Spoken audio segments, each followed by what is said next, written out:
Super-sized marshmallow roasting sticks, perfect for sitting around the family bonfire with friends, is Maria. Yay! Hi, Maria. How are you? Hi. Oh, s'mores. You had me at s'mores, right? I love her so much. She's the cookie monster. She's a self-proclaimed cookie monster. She loves anything sweet. And I know you were right there behind her. Do you know we have some, and this is not a lie, my husband and I he builds a campfire or a bonfire every single night, and we have s'mores probably 3 times a week. Yeah. I knew we were going to be friends. A girl That's after your own heart. I mean, that's It's so amazing. nostalgic, and it reminds me of being in summer camp. Sure. I mean, those are the things you roast, hot dogs and marshmallows to make s'mores. And my son, I don't know if this is good or bad, but he inherited my sweet tooth. This is this past weekend. That's so cute. Yeah, we went with the jumbo marshmallows. Oh my goodness. It's bigger than him. I was going to say. He was very happy, but it's just creating those summer memories of Yeah. doing, and that's why these DIY marshmallow roasting sticks are so fun and easy to make, and you can have them for your summer Super get-togethers. cute. Okay, so talk about materials here. What do we need to get us started? Right, what you have in front of you. These are just metal roasting rods, and you can get them online with that on the bottom. You can look for some that don't have it, but if you could, we could only find some with it, and all you Okay. really do is twist them off. You have to use some elbow grease to But get it it comes off. off, But they okay. come off just like this. Okay. Some paint, some paint. Painter's tape. If you really want to go for some clean lines.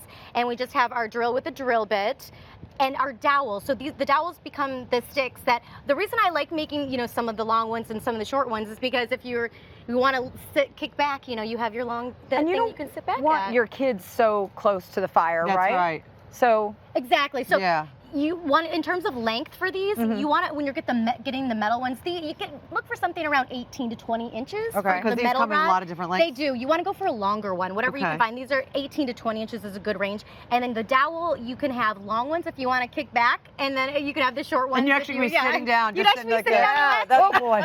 And then down. throw it at people. Hand down. I mean, how much longer would they, could you find them longer than this? I That don't would be think so. kinda cuckoo. I don't think so. This is the longest that I found. Okay, so there how you can go. we make all right, them? let's get started. Okay, don't mind me while I... Safety first. Safety first. Absolutely. Okay, so we have our drill with our drill bit on. There's a little bit of tape on here. So just through process of elimination, found out that about 1 inch, this is what this is a good length for the rod to go into the dowel. All right. So that's what I have here. And I have my dowel, I have 2 clamps because we want to make sure to clamp it down really well. Like we said, safety first. That's why we have the goggles on as How well. do you know what size bit to put in? Oh, I will show you. Let me drill this in, and I have a perfect example for you, Deb. Okay. So you start slow if you're not, super used to using these. There we go.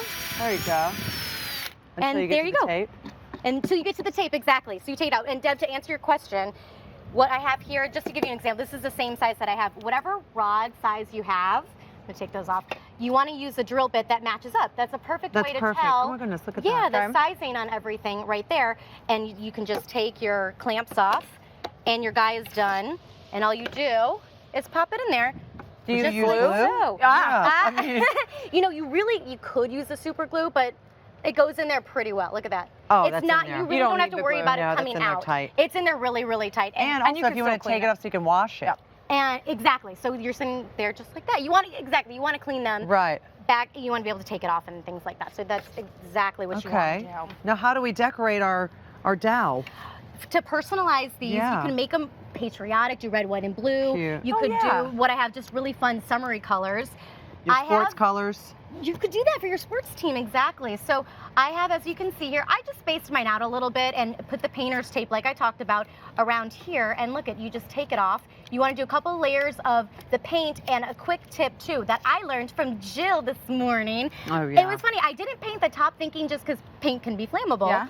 I left the top, and she said a really great tip too, because when you're working with fire and wood together, Not a good thing. it's not a good thing. But Well, unless you're and- trying to make a fire. Right, unless you're Exactly. trying to build a bonfire. But since we're trying to work with a good distance here from the fire, you want to actually soak these in water at the Right. bottom, and that's why you don't want to paint this top area here. And those just the clean lines that the painter's tape creates. Now, what kind of paint? I mean, can we use This is any just- kind of this paint? is just a spray craft- paint. I would not use a spray paint. This is just Right. crafting paint. Okay. A spray paint I wouldn't use just personally because you're not going to get the clean lines that you want. Right. Sure. It also is more alcohol based, so, So it it's soaks. super Yeah, it's super flammable, too. flammable. Okay, It will okay. soak into the wood, and you have to do a bunch of different layers, and you're not really getting the outcome that you want. Plus, this is really easy, and before you attach the rods in, you could have the kids even decorate I them. was They going to would say be that. Perfect. They I mean, could they just use could be whatever like they your wanted. kids' paint, probably, right? Yeah, you can use Water no soluble. problem. No problem. Okay. Oh, You yeah. sit back, you kick back, and you roast Just your, like that. just like so. Let me see. Like, Give me here, that long you want one? Here Here you go. Look at this. This is crazy. Aren't those fun? Look how long that is. This is awesome. I mean, I can almost touch the camera. Look. For full instructions on how to make your own DIY marshmallow roasting stick, visit hallmarkchannel.com.